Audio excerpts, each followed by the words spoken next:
Hi viewers, welcome to our channel. ప్రస్తుతం మనతో పాటు సీనియర్ జర్నలిస్ట్ జగదేవ్ గారు ఉన్నారు. వారితో ఒకసారి మాట్లాడదాం.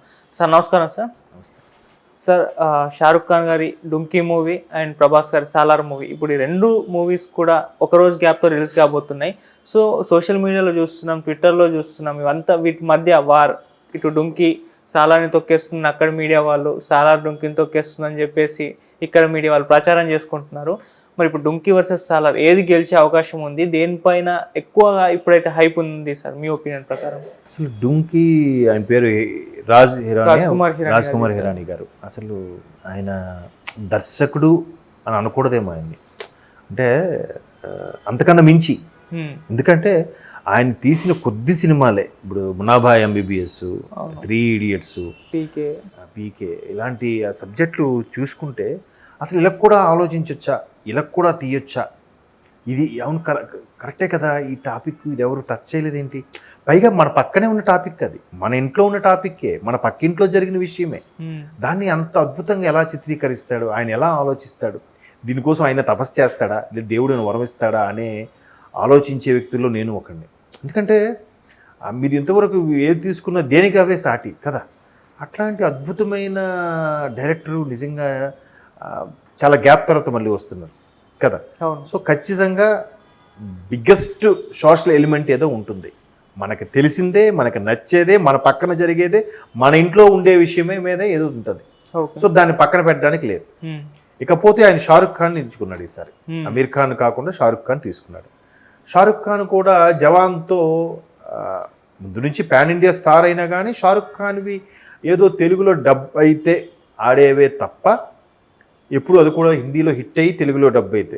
హైదరాబాదు, వైజాగ్ లాంటి మేజర్ సిటీస్లో డైరెక్ట్ హిందీ రిలీజ్ అయినా కొంతమంది చూసి మహా అయితే వారం రోజులు ఆడే సినిమాలు. బట్ జవాన్తో ఆయన ప్రభాస్ లాంటి ఇమేజ్ సొంతం చేసుకున్నాడు. అంటే నేను అనేది చిన్న స్టార్ అని కదా నా ఉద్దేశం. సౌత్లో కూడా ఒక ఫ్యాన్ బేసు, షారుఖ్ ఖాన్ సినిమాలు రిలీజ్ అయితే డైరెక్ట్ రిలీజ్ ఒకే రోజు రిలీజ్ చేయడము, ఇలాంటి కాన్సెప్ట్ తెలుగులో డబ్ చేస్తుంది. సో ప్రభాస్ ఏంటంటే బాహుబలి నుంచి పాన్ ఇండియా స్టారు, ఇక్కడ నుంచి అక్కడికి వెళ్ళి సత్తా చాటిన హీరో కదా, రెబల్ స్టార్. అక్కడ కూడా అరే, ఎందుకంటే బాలీవుడ్లో ఈ స్థాయి ఫిజిక్, ఈ స్థాయి స్టంట్స్ అక్కడ ఉండవు. అక్కడ ఎంతసేపు అంటే నేను బాలీవుడ్ సినిమాలు ఎక్కువగా చూడడం తక్కువ, బట్ నేను అబ్జర్వ్ చేసింది ఏంటంటే లవ్ ఎక్కువ ఉంటాయి, ఫ్యామిలీ ఉంటాయి. అది కూడా ఎలా అంటే మనలాగా మరీ డెప్త్ ఫ్యామిలీ ఇదే ఉండదు. కంపల్సరీగా డ్యూయెట్లు, ఫ్యామిలీ, ఒక పార్టీ సాంగ్ ఉంటుంది కంపల్సరీగా. హీరో మీద హీరోయిన్ అలుగుతున్నట్టు కానీ, లేదా సూటు బూటు వేసుకొని అలాగే ఉంటుంది ఆ కల్చర్. మనలాగా రంగస్థలం లాంటి మాసు, లేదంటే బాహుబలి లాంటి పౌరాణిక సినిమాలు అలాంటిది అక్కడ ఉండదు. మీరు అబ్జర్వ్ చేస్తే సోషల్ ఎలిమెంట్ సినిమాలు ఎక్కువ ఉంటాయి.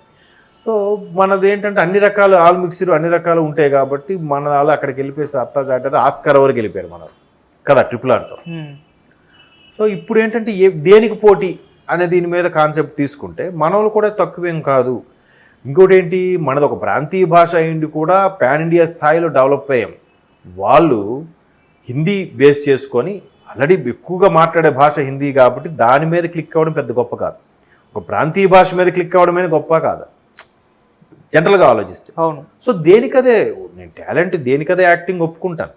బట్ నార్త్లో కూడా మీరు అబ్జర్వ్ చేస్తే, అంటే సబ్జెక్టు డీవియేట్ అవుతుందేమో, అవార్డ్స్ రివార్డ్స్ కూడా నార్త్ వాళ్ళకి ఎక్కువ వస్తాయి.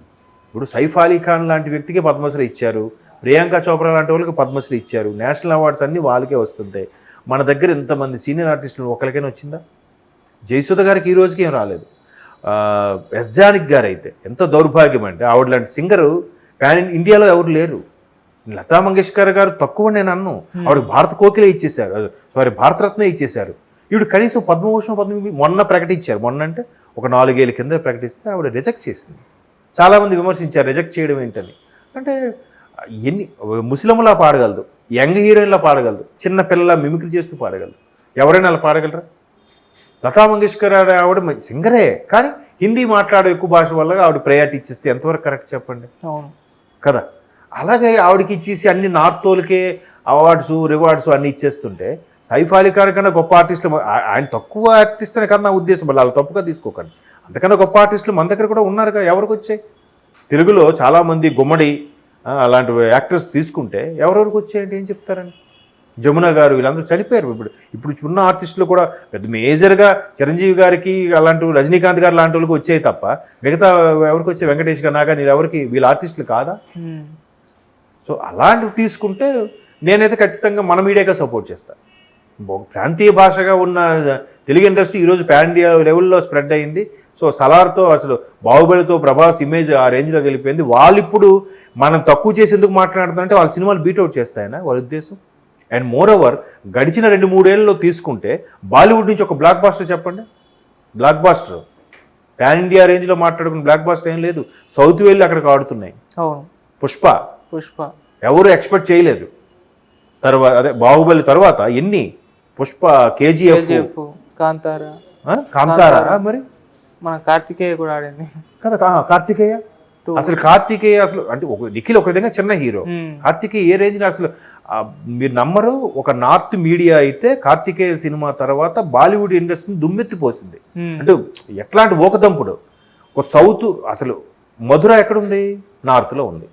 కృష్ణుడు ఎక్కువగా ఆరాధించేది ఎవరు? నార్త్లో కదా. అలాంటి ఇక్కడ నార్త్లో ఇంత ఎక్కువగా పవిత్ర స్థలాలు ఎక్కడున్నాయి హిందువులకి? నార్త్లో ఉన్నాయి.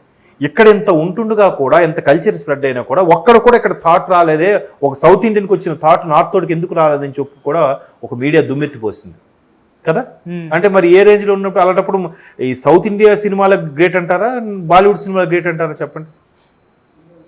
అన్ని రకాల సినిమాలు తీస్తున్నారు మన వాళ్ళు, అన్ని ఎలిమెంట్స్ టచ్ చేస్తున్నారు. అక్కడ ఏ ఎలిమెంట్స్ టచ్ చేస్తున్నారు చెప్పండి? జవాన్ హిట్ అవ్వడానికి కారణం కూడా మన సౌత్ ఇండియా కమర్షియల్ ఫార్ములా అక్కడ అప్లై చేశారు. అంతవరకు కమర్షియల్ ఫార్ములా ఉందంటే వాళ్ళకి ఈ జీపులు లేచిపోవడం, బాంబులు పెడితే లేచిపోవడం అన్నీ ఉండవు వాళ్ళకి. ఎంతసేపు డ్యూయెట్లు, సాంగ్స్, చిన్న చిన్న మాఫియా అంతే. పైగా మనకు మొదటి నుంచి మంచి మంచి డాన్సర్లే. వాళ్ళకి హృతిక్ రోషన్, షాహిద్ కపూర్ లాంటి వ్యక్తులు వచ్చిన తర్వాత అంతకుముందు మంచి డాన్సర్ అంటే ఎవరు? మిథున్ చక్రవర్తి, గోవిందయ్య గారు. వాళ్ళు వేసే డాన్సులు మన దగ్గర చాలా మంది వేసేస్తారు కదా. మరి ఎందుకు వెలుగులోకి రావట్లేదు? తొక్కేస్తున్నారు.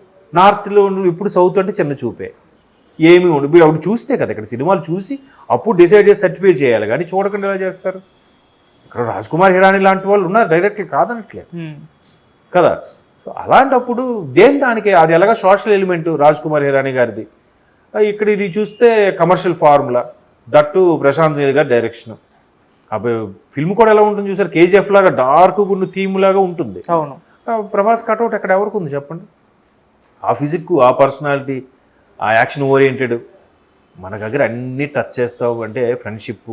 ఇప్పుడు మీకు ఇంకో చిన్న ఎగ్జాంపుల్ చెప్తా. సూర్యవంశం, అలాగే పెదరాయుడు, ఈ సినిమాలు సౌత్ ఇండియాలో బ్లాక్ బాస్టర్స్. ఏ లాంగ్వేజ్ అన్ని లాంగ్వేజ్ రీమేక్ అయ్యాయి, తెలుగు, తమిళ, కన్నడ, మలయాళం అన్నిట్లో. బట్ ఇవే సూర్యవంశం, ఇదే పెదరాయుడు సినిమా హిందీలో అటర్ ఫ్లాప్. పెదరాయుడు అనిల్ కపూర్ అప్పట్లో బులంది అని తీశారు, అంటే గ్రామ పెద్ద అన్నట్టుగా పోయింది. సూర్యవంశ యాజ్ ఇట్ ఈజ్ సూర్యవంశంలో అమితాబ్ బచ్చన్ పెట్టి తీశారు, సౌందర్య హీరోయిన్గా, సౌత్ ఇండియన్, అది పోయింది. అంటే వాళ్ళకి ఈ సెంటిమెంట్లు ఇవే ఉండవా చెప్పండి? అలాగా అంటే కొన్ని ఎందుకు ఆడదు? ఇప్పుడు అంతఃపురం ఉంది, అంతఃపురం అక్కడ రీమేక్ చేశారు కృష్ణవంశీ, షారూఖ్ ఖాన్, బట్ అక్కడ ఎందుకు అంతగా ఆడలేదు? మేబీ అంటే కొంతమంది క్రిటిక్స్ చెప్పే రీజన్ ఏంటంటే ఇక్కడ కోడలకి అత్తమామలు సాధిస్తారనే కాన్సెప్ట్ ఉంటుంది, కానీ నార్త్లో కోడలు అంటే ఒక ఇంటి వంశాన్ని నిలబెట్టే దేవతగానే చూస్తారంట. అంటే ఆవిడ నుంచే వంశం వృద్ధి చెందుతుంది అనే ఉద్దేశం. సో అందుకే అక్కడ అది ఆడలేదు అని కూడా కృష్ణవంశీ గారు చాలా సందర్భాల్లో చెప్పారు. అంటే అన్ని రకాల ఎలిమెంట్స్ వాళ్ళకి యాక్సెప్ట్ చేయరు. ఎంతసేపు చెప్పాను కదా, సాంగ్స్, డ్యూయెట్స్, పార్టీ సాంగ్స్, ఈ సెంటిమెంట్స్ ఉన్నట్టుగానే ఉంటాయి. బట్ రాజ్ కుమార్ హిరానీ గారు వేరు, ఆయన పందా వేరు, సెపరేట్ థీమ్ కాబట్టి దేనికదే ఆడుతుందని నా అభిప్రాయం. బట్ కమర్షియల్ లెవెల్గా మాత్రం చూస్తే సలార్కే ఎక్కువ ఓపెనింగ్స్ వచ్చే ఛాన్సెస్ ఉన్నాయి.